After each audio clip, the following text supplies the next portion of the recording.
Hello दोस्तों, आप सभी का स्वागत है आपका अपना YouTube channel CK study centre में। दोस्तों, कल हम वीडियो अपलोड नहीं कर पाए थे क्योंकि मेरा तबीयत थोड़ा ख़राब था और आज भी थोड़ा हमें लग रहा है कि मेरा तबीयत ख़राब है। फिर भी लेकिन आप लोग के बीच हम ये वीडियो के माध्यम से हम आप लोग के सामने हैं और जहाँ तक प्रयास रहेगा और हम वीडियो रेगुलर अपलोड करते रहें। चलिए दोस्तों, बिना देर के हुए हम इस सेशन की ओर बढ़ते हैं। इस सेशन का आपका पहला सवाल होगा, G20 के आर्थिक एवं सामाजिक विकास मंत्रियों की बैठक जून 2023 में कहाँ संपन्न हुई। आपका ऑप्शन जो है वाराणसी, पुणे, श्रीनगर और केरल। आपका सही जवाब जो होगा वो वाराणसी आपका राइट आंसर हो जाएगा। अगला सवाल है, G20 के विदेश मंत्रियों की बैठक कहाँ संपन्न हुआ। नई दिल्ली, जम्मू कश्मीर, गुरुग्राम और बेंगलुरु। आपका सही जवाब जो होगा वो न्यू दिल्ली आपका राइट आंसर होगा। अगला सवाल है, औरंगाबाद शहर का नाम बदलकर क्या रख दिया गया है। ऑप्शन है अहिल्याबाई होलकर नगर, कुम्बेम्पू हवाई अड्डा, छत्रपति संभाजी नगर और धाराशिव। आपका सही जवाब जो होगा, आपका सही जवाब ऑप्शन नंबर सी आपका हो जाएगा, छत्रपति संभाजी नगर आपका राइट आंसर होगा। अगला सवाल है, केंद्रीय बजट 2023-24 के अनुसार अंतर्राष्ट्रीय अवसरों के लिए युवाओं का कौशल प्रदान करने के लिए विभिन्न राज्यों में कितने कौशल भारत अंतर्राष्ट्रीय केंद्र स्थापित किए जाएंगे।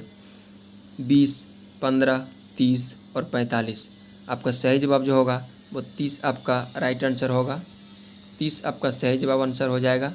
अगला प्रश्न है, भारतीय सेना द्वारा सुदर्शन प्रहार सैन्य अभ्यास कहाँ किया गया है। जालंधर, विशाखापट्टनम, पुणे और राजस्थान। आपका सही जवाब जो होगा वो राजस्थान आपका राइट आंसर हो जाएगा। अगला सवाल है, माध्यम भोजन योजना को PM पोषण योजना में किस वर्ष पुनर्निर्मित किया गया है। ऑप्शन है 2022, 21, 19 और 23। आपका सही जवाब जो होगा वो 2021 आपका राइट आंसर होगा। अगला सवाल आपका हो जाएगा, from dependence to self reliance पुस्तक के लेखक कौन है। ऑप्शन है बिमल जलान, शक्तिकांत दास, शशि थिरूर और सेहान करुणा तिलक। आपका राइट आंसर जो होगा, आपका राइट आंसर हो जाएगा बिमल जलान आपका सही जवाब हो जाएगा। अगला सवाल आपका हो जाएगा, भारत का प्रथम national centre for marine biodiversity कहाँ स्थित है। तो आपका सही जवाब जो होगा वो जामनगर आपका राइट आंसर होगा। जामनगर आपका सही जवाब होगा।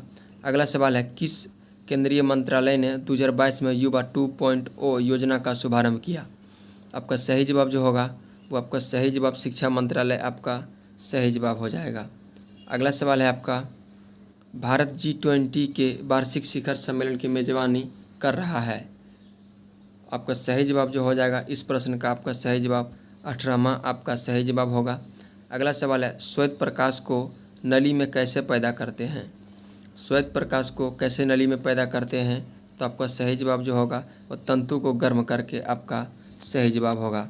अगला सवाल है, परम शून्य तापमान पर अर्धचालकों में विद्युत प्रतिरोध हो जाता है। तो इस प्रश्न का आपका सही जवाब जो होगा वो संपूर्ण एवं अनंत आपका राइट आंसर होगा। चलो हम अगला प्रश्न की ओर बढ़ते हैं। अगला प्रश्न है, 56वां ज्ञानपीठ पुरस्कार से किसे सम्मानित किया गया है। तो 56वां ज्ञानपीठ पुरस्कार से सम्मानित नीलमणि फूकन को किया गया है। अगला सवाल है, विद्युत ऊर्जा को यांत्रिक ऊर्जा में बदलने वाले युक्ति को हम विद्युत मोटर कहते हैं। अगला प्रश्न होगा, घर की सुरक्षित विद्युत सप्लाई के लिए उपयोग में लाने वाले फ्यूज का तार जिस धातु का बनी होती है उसका गलनांक सबसे कम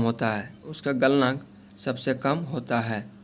अगला सवाल है, घरेलू विद्युत तार स्थापन मूलतः आपका समानांतर संबंधन है आपका सही जवाब होगा। अगला सवाल आपका होगा, प्रत्यावर्ती धारा किसके लिए उपयुक्त नहीं है। प्रत्यावर्ती धारा आपका स्टोरेज बैटरी की चार्ज करने हेतु के लिए उपयुक्त नहीं है। अगला सवाल है आपका, हाल ही में खबरों में रहा किस देश का नौसैनिक युद्धपोत मोस्कोवा काला सागर में डूबकर गिर गया। तो इस प्रश्न का आपका सही जवाब जो होगा वो रूस का नौसैनिक युद्धपोत था जो काला सागर में डूब गया था। अगला सवाल है, भारत के पहले पोर्टेबल सोलर रूफटॉप सिस्टम का अनावरण किस राज्य में किया गया है? तो आपका सही जवाब जो होगा वो सही जवाब आपका गुजरात आपका राइट आंसर हो जाएगा। गुजरात जो होगा वो आपका सही जवाब होगा। गुजरात आपका सही जवाब होगा। अगला सवाल है, धारावाहिक चालक किससे संबंधित है? धारावाहिक चालक किससे संबंधित है? तो आपका इस प्रश्न का सही जवाब जो होगा वो विद्युत चुंबकीय क्षेत्र आपका सही जवाब होगा। चलिए दोस्तों, थोड़ा मेरा तबीयत ख़राब रहने के कारण थोड़ा वीडियो को हम क्वेश्चन का आंसर करा देते हैं। उतना डिटेल नहीं बता पाएंगे आज हम, क्योंकि मेरा स्वास्थ्य थोड़ा गड़बड़ है। अगला सवाल है आपका, यदि किसी दंड चुंबक को दो बराबर भागों में काट दिया जाए तो प्रत्येक टुकड़े को ध्रुवीय शक्ति पर क्या प्रभाव पड़ेगा? तो आपका इस प्रश्न का सही जवाब जो होगा वो ऑप्शन नंबर डी अपरिवर्तित आपका राइट आंसर हो जाएगा। अगला सवाल है, जो पदार्थ उच्च ताप पर विद्युत का वहन करते हैं परंतु निम्नतम ताप पर नहीं, वे क्या कहलाते हैं? तो इस प्रश्न का सही जवाब जो होगा आपका वो अर्धचालक आपका राइट आंसर होगा। अगला सवाल है, विद्युत आवेश का एसआई मात्रक क्या होता है?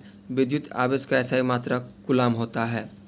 अगला सवाल है, प्रकाश विद्युत सेल बदलता है।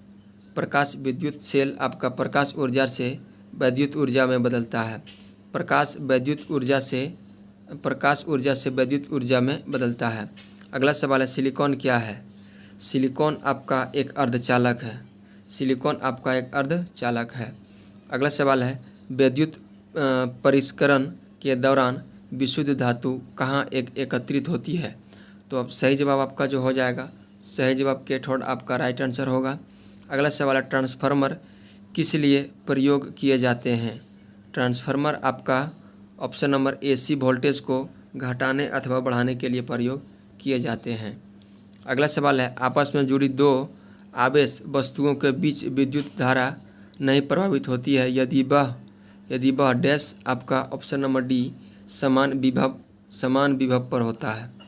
अगला सवाल है, एक तार के प्रतिरोध में विषय का गलत कथन क्या है?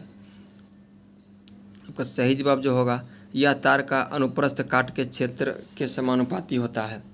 अगला सवाल आपका है, heroes of 1971 the brave hearts of the bar death gave birth to editable to Bangladesh नामक पुस्तक का विमोचन किसने किया? तो आपका सही जवाब जो होगा वो सही जवाब राजनाथ सिंह आपका राइट आंसर हो जाएगा। अगला सवाल है, अतिचालक का लक्षण क्या है? अतिचालक का लक्षण आपका शून्य प्रतिरोधकता आपका सही जवाब होगा। अगला सवाल है, विद्युत आवेश को भंडारित करने के लिए प्रयुक्त उपकरण को क्या कहते हैं? तो आपका सही जवाब जो होगा वो संधारित्र आपका राइट आंसर होगा। अगला सवाल है, किस भुगतान कंपनी ने भारत में यूपीआई भुगतान के लिए टैप टू पे नामक एक नई सुविधा शुरू की है? तो सही जवाब जो है आपका वो गूगल पे होगा आपका राइट आंसर। अगला सवाल है, एक कृत्रिम उपग्रह में विद्युत ऊर्जा का स्रोत क्या होता है? तो आपका सही जवाब जो होगा वो सही जवाब आपका सोलर सेलें आपका राइट आंसर होगा। अगला सवाल है, यदि हवा का तापमान बढ़ता है तो उसकी जलवाष्प धारण करने की क्षमता बढ़ जाती है यानी बढ़ती है आपका सही जवाब होगा। अगला सवाल है, कौन सी तरंग शून्य में संचरण नहीं कर सकती है? तो आपका सही जवाब जो होगा वो सही जवाब आपका ध्वनि आपका राइट आंसर होगा। एक जैव पद्धति जिसमें पराश्रय ध्वनि का उपयोग किया जाता है, तो आपका सही जवाब जो होगा सोनोग्राफी आपका राइट आंसर होगा। अगला सवाल की ओर बढ़ते हैं। अगला सवाल आपका होगा, जब एक व्यक्ति तीव्र प्रकाश क्षेत्र से अंधेरे कमरे में प्रवेश करता है तो उसके कुछ समय के लिए स्पष्ट दिखाई नहीं देता है, बाद में धीरे धीरे उसे चीज़ें दिखाई देने लगती है, इसका क्या कारण है? तो इसका यह एक मुख्य कारण है कि आँखों के अंधेरे के प्रति कुछ समय में अनुकूलित होना आपका राइट आंसर होगा। अगला सवाल है, समुद्रीय नीला प्रतीत होता है। तो इसका सही जवाब जो होगा वो आपका ऑप्शन नंबर बी आपका राइट आंसर होगा, आकाश के परावर्तन तथा जल के कणों द्वारा प्रकाश के परिकिरण के कारण। अगला सवाल है, विद्युत और चुंबकत्व के बीच लिंक की खोज किसने किया? तो आपका सही जवाब जो होगा वो माइकल फैराडे आपका राइट आंसर होगा। अगला सवाल है, विद्युत चालकता की यूनिट क्या है? विद्युत चालकता की यूनिट आपका ओम है। दोस्तों इस प्रश्न को हम टाइप मिस्टेक है, कुछ क्वेश्चन में कुछ छूट चुका है, इसको हम थोड़ा डिस्टर्ब करते हैं क्वेश्चन को। अगला सवाल की ओर बढ़ते हैं। यदि आवृत्ति ना हो तथा आवर्तकाल टी हो तो निम्नलिखित में से कौन सा सही है? तो आपका सही जवाब जो होगा वो सही जवाब आपका n बराबर 1/t, n बराबर 1/t आपका राइट आंसर होगा। निम्नलिखित में से कौन सा ध्वनि की प्रबलता स्तर व्यक्त करने की मात्रक को आपको फोन कहते हैं? अगला सवाल है आपका चुंबकीय क्षेत्र की तीव्रता आपका एक सदिश राशि है। चुंबकीय क्षेत्र की तीव्रता आपका एक सदिश राशि है। अगला सवाल है मानव कान का ध्वनि का प्रभाव पड़ता है। मानव कान का ध्वनि का प्रभाव आपका ऑप्शन नंबर डी आपका सही जवाब होगा। ऑप्शन नंबर डी आपका सही जवाब होगा, 1/10 सेकेंड। अगला सवाल है ध्वनि के किस गुण के कारण यह दिन की अपेक्षा रात में अधिक सुनाई पड़ती है? तो इसका यह मुख्य कारण है अपवर्तन के कारण ही दिन की अपेक्षा रात में अधिक सुनाई पड़ती है। चुंबकीय बल रेखाओं से संबंध में कौन सा कथन सही नहीं है, यानी कौन सा कथन गलत है? तो यह आपका ऑप्शन नंबर सी आपका कथन गलत है। अगला सवाल आपका होगा अबिंदुकता का निवारण किया जाता है। अबिंदुकता का निवारण आपका बेलनाकार लेंस के द्वारा यह अबिंदुकता को हम दूर किया जा सकता है, हम लोग उसे दूर किया जा सकते हैं। अगला सवाल है लेंस की गोलाई कम हो जाना, लेंस की फोकस दूरी बढ़ जाना, लेंस की क्षमता घट जाना, यह किसका लक्षण है? तो यह इसका लक्षण है आपका दूरदृष्टि दोष का, यह सब लक्षण है। अगला सवाल होगा आपका वोल्टीय सेल, लोकलांशीय सेल, डेनियल सेल तथा सूक्ष्म सेल ये किसका उदाहरण है?